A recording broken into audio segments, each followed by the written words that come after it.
와서 아기를 가지는데 5년이 걸렸어요.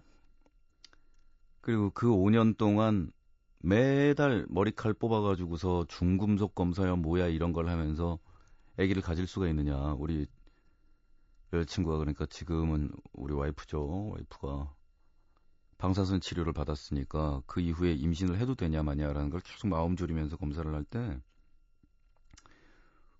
우리 엄마는 참 그럴 때 정치를 잘해요. 이 정치라는 게 무슨 뭐 정당 뭐 이러는 게 아니고 우리 엄마 우리 아버지를 얼마나 협박을 했냐면 애를 안 가지는 거하고 못 가지는 거 다르니까 행여나 거기 가서 며느리기한테 아는 우애된 너 이따위 얘기 한마디라도 꺼냈다가는 집안 불 싸질러 버릴 줄 알아. 원래는 집안 불 싸질러 버린다는 우리 아버지 전멘트 건데 우리 엄마 그러면서 우리 아버지를 협박을 했단 말이에요. 우리 아버지 보면 눈빛이 굴뚝인데 며느리한테 상처 줄까봐 말 한마디 못 물어보는 거야. 애는 우애된 너. 이 말 꺼내지도 못하는 거야. 그냥.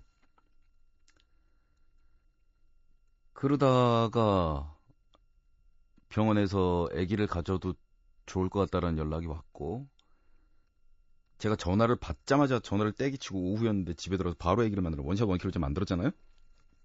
좀 되니까. 그러고 나서 이제 아기가 생긴 다음에 집에다 전화를 했는데 5분 있다가 우리 엄마한테 다시 전화가 왔어요. 제가 우리 아버지한테 직접 전화하지 않거든요. 아, 참, 아버지 한번 안아드리시죠. 이런 멘트를 할 자격이 없는 게 저도. 아버지한테는 직접 얘기 안 하거든요. 엄마한테 이러이러하다고 아기 가졌다고 아버지한테 얘기하라고 전화 끊었는데 전화 다시 왔어요. 우리 엄마가 왜요? 그랬더니 아니 이거 혼자 보기 아까워서 그래서 전화기를 이렇게 돌려댔나 봐요. 어디서 무슨 소리가 들리는데 무슨 곰도 아니고 짐승 울부짖는 소리가 계속 나고 있는 게 뭐냐 했더니 우리 아버지 울고 있는 거야. 그래갖고 우리 엄마는 그게 뭉클하기도 하면서 웃기기도 하면서 그걸 좀 유머 감각으로 해결을 해보려고 그랬던 모양인데 그래서 여자친구한테 얘기를 해서 야 우리 아버지 운댄다 그래갖고 되게 야심한 시각이었는데 우리가 차를 타고 부모님 집이 있는데 운전을 해서 갔어요. 갔더니 안방 문 열어봤더니 아버지가 아까 전화 받았을 때랑 아마 똑같은 자세인 모양이에요. 이부자리 위에서 내복 입고 울고 있더라고요. 그래서 우리 엄마랑 나는 하이파이브 하고 저쪽에서 키득거리면서 잡담했고 여자친구가 가서 우리 아버지 목 안아가지고서 아버지 울음 끝일 때까지 한 시간을 우리 와이프가 우리 아버지를 안아주고 있었어요. 그러니까 우리 첫 딸은 우리 집안에 정말 구원자로 왔어요. 그리고 그렇잖아요. 옛날 분들은 자식이 뭐 돈을 벌어 못 벌어 출세했으면 무슨 이게 아니라 어쨌든 손주를 봐야 자기 인생이 완성이 되고 이제 명계로 떠날 수 있는 그 사고방식을 가진 분들이란 말이에요. 우리 딸내미가 우리 엄마 아버지 이제 저승길 떠나셔도 마음에 정말 이만만한 뭉태기 하는 없는 그렇게 해방시켜주면서 왔잖아요. 그러니까 내가 얘랑 덤으로 얻은 둘째, 둘째도 가질 수 있어요. 정말 그래도 둘째 대수. 근데 이 둘째를 똑같이 사랑할 수가 없는 거예요. 그리고 또 첫째는 벌써 말을 배우고 나랑 대화가 되니까 그게 단어가 뭐 이렇게 많은 거나 이게 아니래도 그냥 너무 미안했어요. 더군다나 첫째는 자기 혼자 천상천하 유아독존으로 어린 시절을 살았고 동생이라는 게 없는 시절을 알았잖아요, 얘는. 근데 동생이라는 게 생기니까 사랑을 뺏기는 거에 대해서 무서워하고 두려워한단 말이에요. 그 중에서는 뭐 동생 생기면 동생 꼬집고 뭐 이런 가관이라 그러는데 우리 뭐 그 정도는 아니었지만 분명히 애가 보면은 두려움이 있어요. 엄마 아빠의 사랑을 뺏기는 데 대한. 그러니까 딸애가 보는 데서는 아들애 안아본 적도 없어요. 우리 딸 애가 마음 다쳐하거나 두려워할까봐. 그런데 얘도 사람이잖아요. 얘도 이제 깐난쟁이 아니라 얘도 이제 뭘 알기 시작하니까 왜 자기를 안아주는 시간이 더 적으냐에 대해서 얘도 느끼는 거죠. 나 얘한테 너무너무 미안한 거야. 근데 아무리 노력을 해도 아들이라는 거에 대한 그 두려움까지 있는 상태에서 첫째 애기하고 둘째 애기를 똑같이 사랑한다라는 말을 할 수가 없는 거예요. 물론 그런 거를 숫자적으로 비교하면 계속 산 건 아닌데 미안하더라고 얘한테. 근데 얘가 나를 도와줘서 우리 집에 부모님이 놀러 오시잖아요. 그러면 얘가 다른 사람은 거의 인간으로 보지도 않아. 할아버지! 그러면서 뛰어가서 우리 아버지한테 앵겨요. 할아버지한테 속삭거리고 할아버지 귀에다가 뭐라 뭐라 얘기하고 할아버지만 껴안고 있고 할아버지만 챙겨.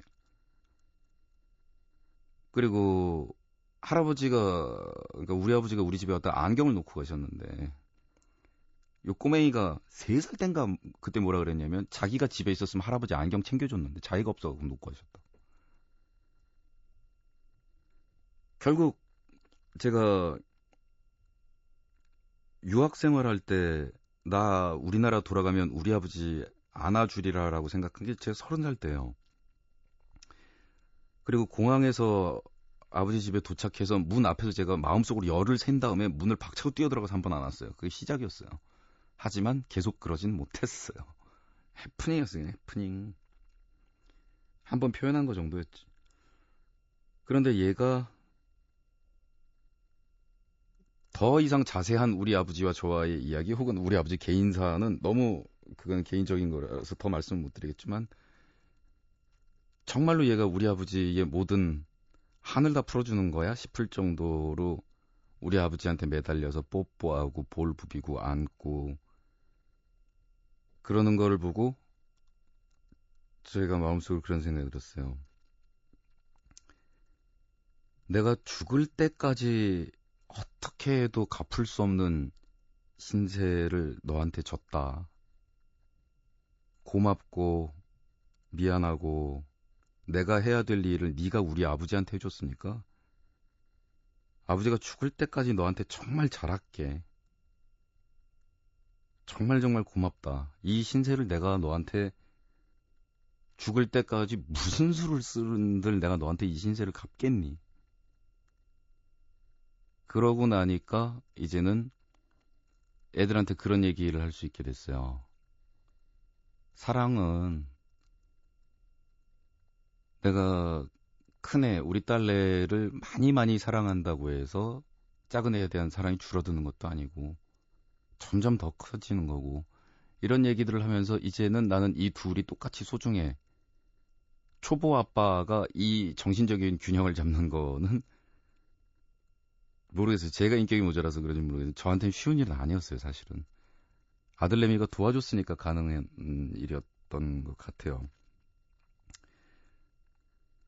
그래서 죽을 때까지 너한테 잘할 거고 너한테 공부 잘해라 뭐 이따위 말도 안 되는 소리는 끄집어내지도 않을 거고 네가 공부가 좀 공부 잘하는 거고 네가 공부를 해서 행복하면 행복한 거고 뭐 악기를 해서 행복하면 행복한 거고 그냥 그건 네 인생 네 맘대로 사는데 그냥 잘하려고 노력할 거고 그리고 네가 10살쯤 돼서 내가 언제 그랬다는 듯이 저쪽으로 타다다 뛰어가면서 아빠 내 맘 몰라 그러면서 방문 쾅 닫을 때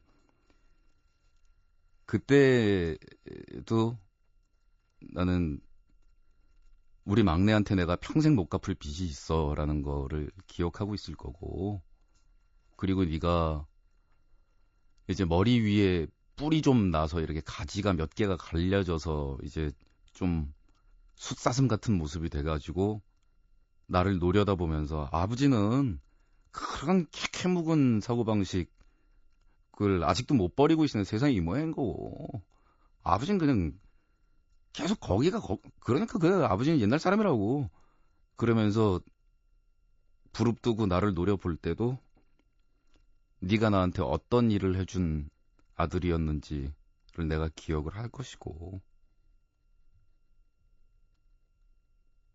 그리고 아빠 구두 멋있다고 얘기를 하길래 우리 동원이도 크면 아빠처럼 큰 신발 신을 거야 라고 얘기했더니 그게 아니라 아빠처럼 커지면 그 신발을 갖고 싶다고 그래서 아기가 얘기한 그 신발 제가 따로 모셔놨거든요.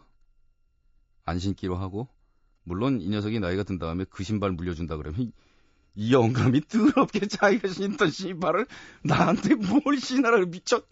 이런 소리를 들을 가능성이 크기는 하죠.